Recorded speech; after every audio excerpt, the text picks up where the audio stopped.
因为现在差不多快年嘛，好，然后这边呢就是跟大家分享一下说，就是过去一年我们一些中西整合的 case， 然后还有一些案例的分享。然后因为其实助孕针灸呢，在目前台湾越来越推，就是接受度越来越高，那越来越多人在做针灸的治疗。可是有些人他可能会很有疑问说，为什么要做针灸？那到底针灸它的有效性在哪里？那到底它是不是的确对于怀孕有一些帮助？那今天会跟大家做一些分享，说中医到底它用助孕针灸的原理在哪边，让大家稍微有一点了解。然后我们也会提出一些 case 跟大家一些分享讨论。甚至有些人他会觉得说，那我如果怀孕了以后，我到底是不是要针灸？我还需不需要继续针灸？我们会有一些 case， 然后跟大家再做一些分享。好，第一个是我们先看针灸的用途啦。其实针灸它大家可能第一个会觉得说，是不是经络的疏通？这个可能大家会第一个的概念。那到底经络到底在哪里？那为什么要用这些经络做治疗？那等一下我会为大家解释。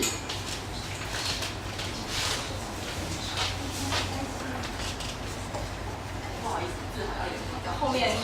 看得到吗？没关系，我用讲的。就是说，其实我们在中医里面，子宫我们就叫女子包啦。那它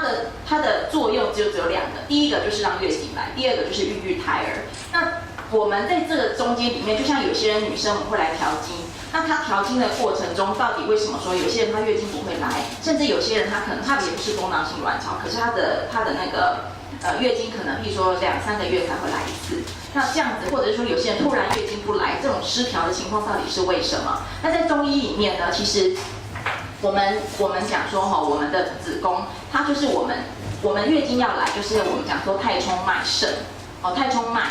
那它这个血够了，气血旺了，月经就会来。所以我们讲说，像临床上有时候我们看有些人突然减重，像可能突然掉个5、6公斤，可能月经就不会来。那或者是说有些人他突然日夜颠倒，荷尔蒙失调，他也不会来。那在我们来讲的话，可能就是会有这些的影响。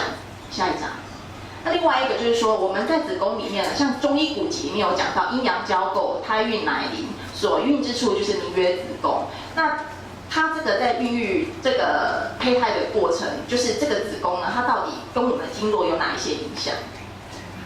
下一张。其实我们看，其实我们身体大家都知道有5脏6腑嘛，那其实这每一个脏腑跟我们的身体跟怀孕的影响在哪里？我们讲譬如说我们讲说心脏就是你身体动力的来源。有时候我们常常会帮病人看的时候，尤其是要植入前，我们会特别去看他的心脉。他的心脉跟你身体一个胖，你的动力够不够？你的动力还有血液循环有没有办法达到你的末梢？所以像很多 patient 我们都会建议他说，在植入前或者是植入后，或是平常一定要注重热水泡脚，尤其是在冬天，像那时候过年的时候我们没有营业，那可能熏蒸也没有办法提供，所以说可能那时候我就会请 patient 一天至少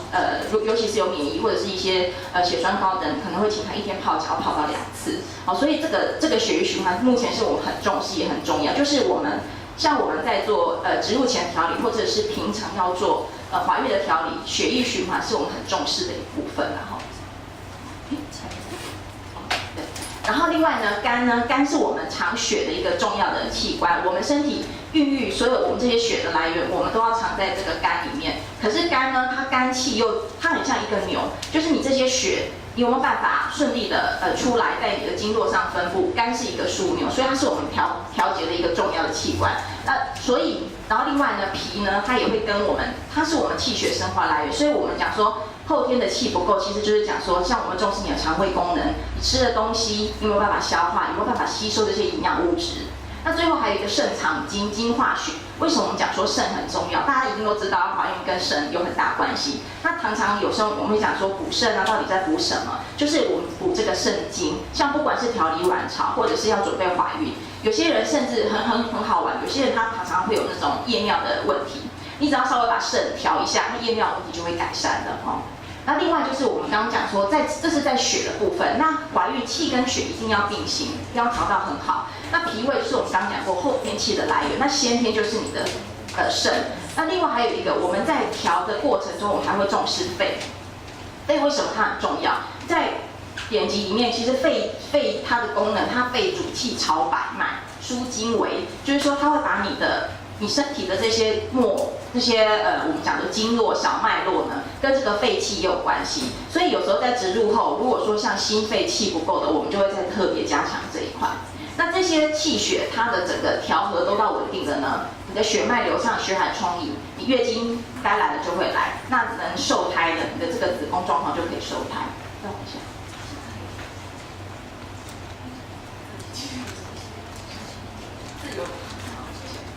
好，没关系，不好意思，就是第一个我们是要探讨就是子宫跟肝的关系啦，哈，就是我们刚刚讲说它就是一个调节气血的枢纽，所以说它可能就是藏血这个部分它就会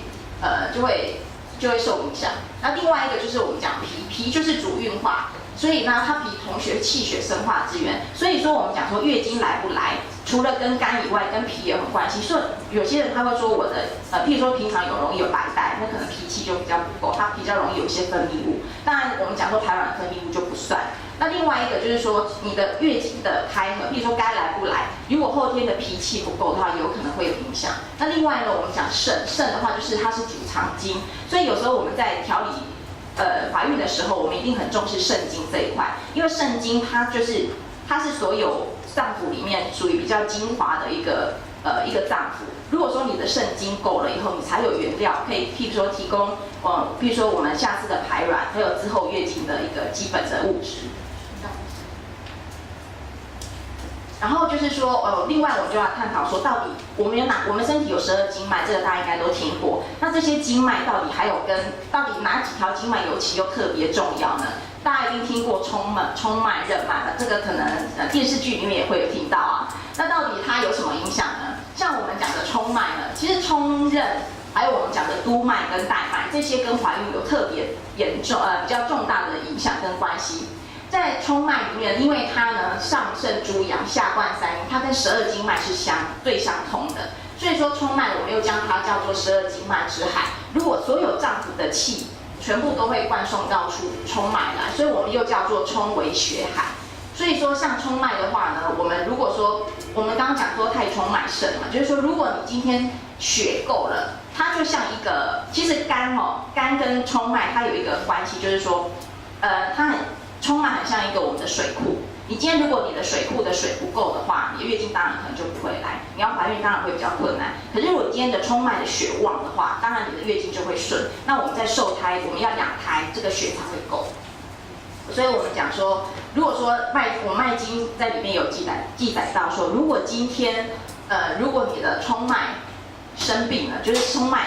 不足，或者是这个有气滞，或者是它的功能比较不好，那可能就会有那个字不好意思要跑掉，就是有绝育啊这些问题。那另外呢，我们讲任脉就是走在我们前面这个它是主阴脉之海。我们其实身体有分阴跟阳，阳就是我们的背，阴就是我们的前面这个肚子的地方。那它就是蓄积阴血，就是我们阴血的，它就会主要是走在这一个脉，所以它的壬就是壬辰的那个壬是一样的意思，是壬阳之本。那它呢起于少腹，其实它们都大概起于胞中，大概就是从它们的经脉的走向，因为其实我们在看经络的时候，它是有一定的循行跟走向，它在你身体会走不同的位置。那任脉、冲脉，它基本上它们都起于胞中，就是在我们的肚子中间，胞中这边出来的。那它呢，就是它跟肝、脾、肾三阴所，就是跟这3条脉有很大的交汇的地方。那如果说阴脉的阴，因为我们讲说阴跟阳，阳就是我们身体的动力，阴就是血，血要够，营养要够。那如果说像这个任脉，如果一身的阴血都能够经过任脉，那因为任脉它会让这些阴血趋于胞宫，如果够了的话，你当然就可以认养胎儿。那另外呢，还有一个有趣的地方是，因为任脉呢，它跟我们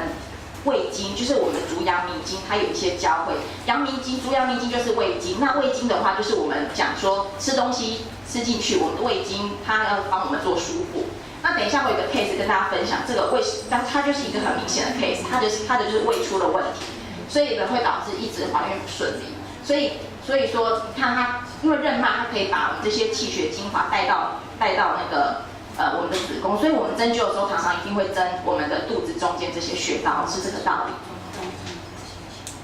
那另外呢，我们还有讲督脉啊，督脉它是阳脉之海，因为它走在背后，它是属于阳的部分。那它呢，跟那个任脉它也有一些交汇，所以说这两个脉的话，对于我们要怀孕有一些影响。另外还有一个带脉，带脉的话就是让我们身体这样全。那我们讲说你要固胎安胎，或者是你这个带脉气要够，你才有办法固胎。然后所以另外它也可以约束统受我们冲任督三脉的气血，所以这四个经脉的那种对我们怀孕的影响会比较大一些。所以呢，另外我们这4条经脉最重要就是说，我们这样听下来，其实因为我们身体有很多的经络，那这些经络会透过这4条主要的这个经脉跟我们的子宫有一些比较大的关联，所以我们会借由这4条经脉的调理，针灸在调这些穴道，然后帮助一些受孕。那其实这个只是告诉大家说，其实针灸的用途啦哈，我们身体就是我们最重要就是要讲阴阳的平衡。如果你今天像针灸，它有一个好处就是说，你今天身体它有一个马上立即性的效果。你今天身体有哪些状况可以透过针灸马上得到缓解？不管是痛症在发炎，或者是说你今天虚症气不够。它的手法可以补可以泻，你今天是譬如说你的免疫过剩好了，你可以用一些泻法。那有些地方气不够，你可以用一些补法，它可以随症随穴加减，这是一个很立即性可以治疗的工具，所以它有它的好处。下一个，好，那接下来就是说我们会想说，这些经络，但是我们到底什么时候适合针灸，什么时机要来针灸？那它随着我们的疗程会有一些不同。第一个，如果说，譬如说你是单纯的，有些人他会想说，他是刚开始准备怀孕，他想要先用中医的方式做调理。那他这个时候呢，我们会搭配他的那个基础体温，或者是重点就是会搭配他的月经周期做调整。第一个，我们在月经前面1到5天，这个时候我们是以通，就是说会以活血化瘀的角度来做思考，就是做调理，把你该排的经血排干净。然后让子宫处于一个比较干净的状态。那接下来呢，接下来就是这时候滤泡可以开始长，我们慢慢有一些卵泡要出来。然后接下来的下一次呢，6到10天之中间，在排卵前，我们就会有滋补肾阴，然后调冲任就是要比较重要。然后接下来要接近排卵的时候呢，我们就会这时候就是会开始，因为我们其实身体我们看前面的低温要转到高温的时候，在中医来看，它就是一个阴跟阳。阴转阳的一个重要的表现，所以这个时候我们要做一个转的动作，尤其像这时候肝的功能很重要，或者是说像一些肾阳的部分要帮它提上来。那如果它转得好的话，它当然它后面的肾阳表现就会好，高温期表现就会好。那这时候我们因为现在我们有发现大家的体质比较容易有一些。就像临床上我们会鼓励大家尽量就是多吃鱼，少吃红肉。其实跟我们现在的饮食习惯有很大的关系。以前古代，老实说，古代大家大部分都会觉得子宫很寒，因为古代的营养比较不够。可是现在我们的营养其实比较过剩，甚至吃的东西污染比较严重，所以我们的血液里面呢就不像以前。所以现在的要怀孕的一些症候跟以前的已经稍微有点不同，所以我们会重视说饮食一定要很重要。那这个阶段呢，子宫要准备受胎，你的里面的活血的功能要做得好，让那个子宫的状况比较好，然后这时候你才有办法去受胎。那如果有一些瘀象，一定要处理掉，不然也会导致你要着床不利。那最后面我们就是要稳定它的肾阳，然后补益它的经血，把一些一样用调冲任的方式把这个经血弄上来。好，这个是我先那个背景标稿，我先拿那个 IUI 的图来，就是说，如果说你今天是要做人工的话，人工要怎么搭配？一样前面呢，我们会先一样，就是一定要月经来的时候一定是以排干净为主。那可是这个时候呢，因为你要准备要针剂，那在针剂的时候呢，它会比较接近像肾阳的作用，所以这个时候中医这边的辅助一定会以肾阴为主。然后继续做阴阳的平衡，所以这个时候我们在前端的话，在肾阴的部分会比较做加强。然后，但是因为它会有一些会中间在排卵过程会使用一些针剂的关系，所以我们在转肾阳这个部分，我们就不会去特别强调。所以差别在这里，我们会把肾阴顾好，把这个滋阴的部分做好。那接下来就是把子宫的循环做好。好，然后主要差别在于说，比较适合针灸的时间，就是在譬如说你用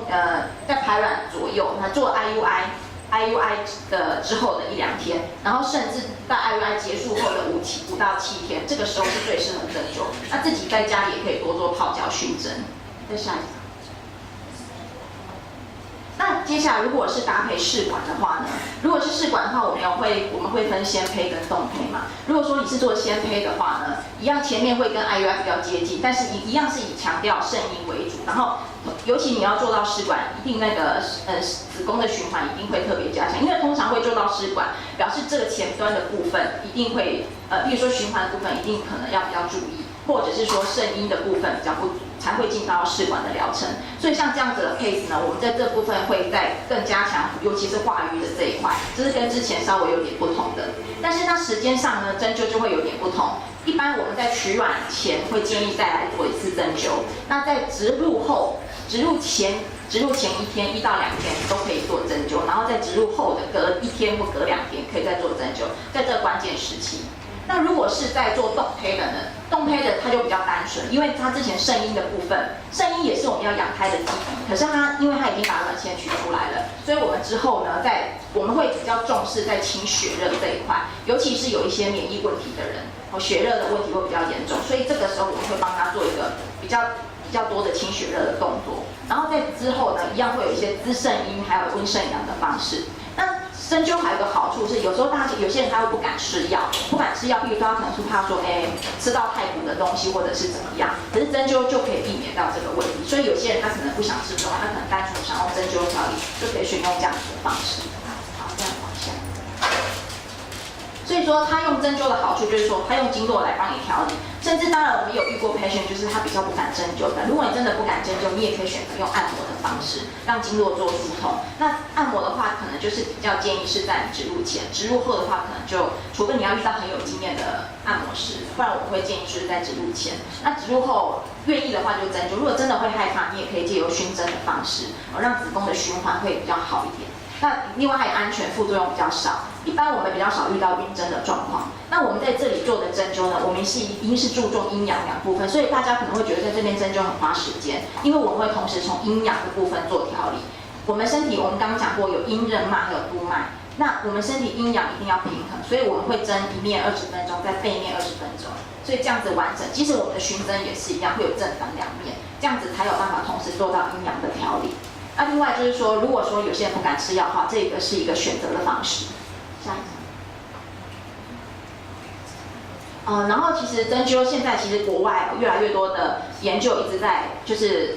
研究说，到底针灸在不孕症上面它的帮助有多大？那目前大概统计起来，如果说是在他们通常会拿去做实验是。比较多的研究是针对搭配试管，因为试管它有一定的疗程的费用，那针灸它的费用没有到那么高，但是在这他们去比较一下，说这样子到底对于植入的帮助性有多高？那普遍来讲，至少可以提升10几% 的成功率。再下一个。那这一个是一个 review 的文章呢，它就是里面的这个的研究就会比较大，它涉及了很多个国家，有奥地利，还有瑞士。还有就是意大利，还有美国，还有澳洲，就是还有中国，就是这个很多个国家的实验，他做一个那个其他 review 的动作去做一些整合。那他们也是发现说，其实它对于怀孕率跟活产率都有一定程度的帮助。